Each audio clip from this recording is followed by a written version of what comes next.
میں چیلنج کرتا ہوں آپ سب کو چیلنج کرتا ہوں. چند ایک ہوں گے جو پاس ہو جائیں گے، ورنہ کسی اچھے قاری صاحب کو جا کے اپنی نماز سنا دو ذرا. آپ کہتے ہیں نا ہم نمازی، ہمیں آتا ہے سب کچھ، ایک دفعہ سنائیں کسی قاری صاحب، اچھے قاری صاحب. سینکڑوں تو آپ کی تلفظ کی غلطیاں ہوں گی، تجوید پڑھی نہیں ہوتی ہم نے، نماز میں الٹا سیدھا پڑھ رہے ہوتے ہیں. ربی جعلنی، او بھائی ربی جعلنی ہے، جعلنی کہاں سے آگے؟ جیم پہ تو فتح ہے ہی نہیں، آپ جیم ساکن ہے. ربی جعلنی.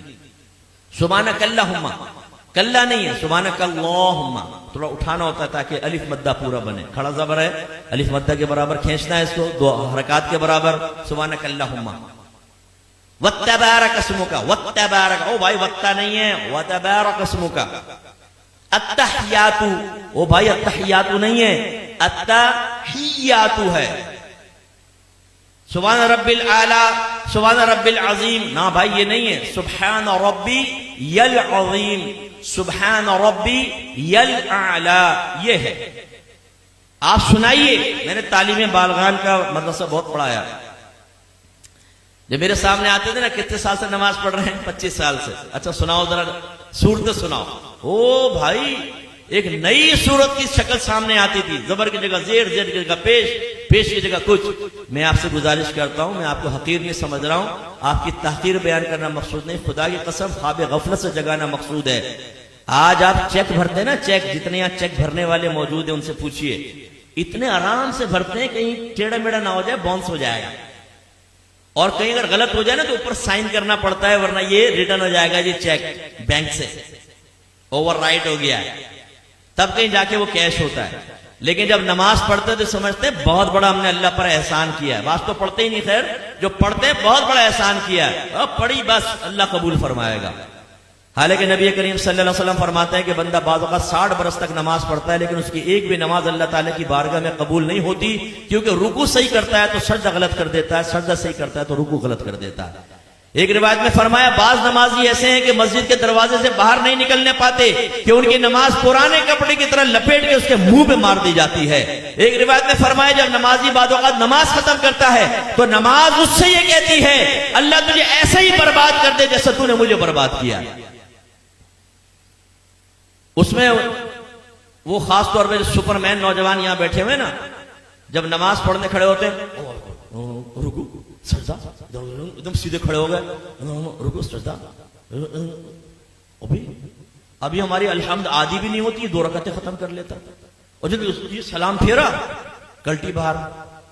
او بھائی تو یہ تو ایکسپریس ٹرین بنا ہوا ہے، بلٹ ٹرین، یہ تیرا فائدہ کیا ہوا نماز پڑھنے کا؟ یعنی سر سے بوجھ اتار رہے ہو. آپ نے دیکھا جمعے کی نماز کے بعد جیسے ہی امام صاحب سلام پھیرتے ہیں جوتیوں پر رش لگ جاتا ہے، اتنا رش ہو جاتا ہے جیسے باہر 5-5 ہزار کے نوٹ بٹ رہے ہیں، اگر دیر ہوگی تو نکل جائیں گے. جوتیاں ڈھونڈنے میں 15 منٹ وہاں لگا دیں گے، مسجد میں نہیں بیٹھیں گے، نہ سنن پڑھیں گے نہ نوافل پڑھیں گے آگے کے. اور باہر نکل کے پھر دوسرے کہتے ہیں ہاں کیا کرنا، چل ڈھابے میں چائے پیتے. ابھی تم اس لیے باہر نکل کر آئے تھے. یہ بھی ضمناً بات آ گئی تو میں آپ کو عرض کر دوں، غور سے کریں، غور سے دیکھیں، اور اپنے بارے میں بھی سوچنا ہوں، آپ بھی سوچیں. نبی کریم صلی اللہ علیہ وسلم فرماتے ہیں کہ مسجد کی اور مومن کی مثال ایسی ہے جیسے مچھلی اور دریا، کہ اگر مچھلی کو دریا سے باہر نکالیں تو وہ اس وقت تک چین سے نہیں بیٹھتی جب تک دوبارہ دریا میں نہ آ جائے.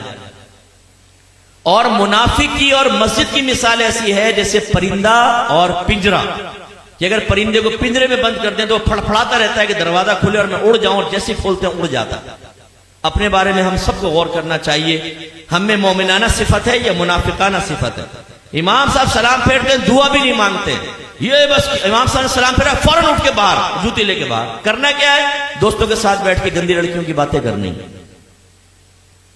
حالانکہ نبی کریم صلی اللہ علیہ وسلم نے فرمایا کہ جب کوئی نماز پڑھ کے اپنی جگہ بیٹھا رہے اور جان بوجھ کے اپنا وضو نہ توڑے تو فرشتے اس کے لیے دعائے بخشش و مغفرت کرتے رہتے ہیں جب تک کہ وہ اٹھ نہ جائے. اس لیے اہل سنت کا یہ جو ہے نا کہ نماز کے بعد دعا، اس میں بڑی حکمت ہے. بعض لوگ جیسے سلام پھیرتے ہیں آپ دیکھیں، بعض مکاتب فکر والے اٹھ کے چلے جاتے ہیں، کہتے ہیں دعا کہاں ثابت ہے. او بھائی جب نبی کریم نے دعا کی تلقین فرما دی تو بس یہ جس ٹائم بھی آپ دعا مانگیں گے اسی حکم حدیث پر یا حکم رسول پر عمل کی صورت بنے گی. اور اس میں فائدہ کیا ہے؟ جب آپ بیٹھ کے دعا مانگتے ہیں جتنی دیر بیٹھے رہیں گے فرشتے بھی دعائیں بخشش و مغفرت کرتے رہیں گے، لیکن جو فوراً سلام پھیرتے اٹھ کے چلا جائے گا، جیسے ہی کھڑا ہوگا فرشتوں کی دعائیں مغفرت منقطع ہو جائے گی. تو یہ ہمارا حال ہے. ویڈیو دیکھنے کا شکریہ. اگر آپ چینل پر نئے ہیں تو سبسکرائب کر لیں اور ساتھ ہی ساتھ بیل آئیکن پر بھی کلک کر دیں تاکہ یوٹیوب ہماری ہر ویڈیو کا نوٹیفیکیشن سب سے پہلے آپ کو بھیج دے. جزاک اللہ.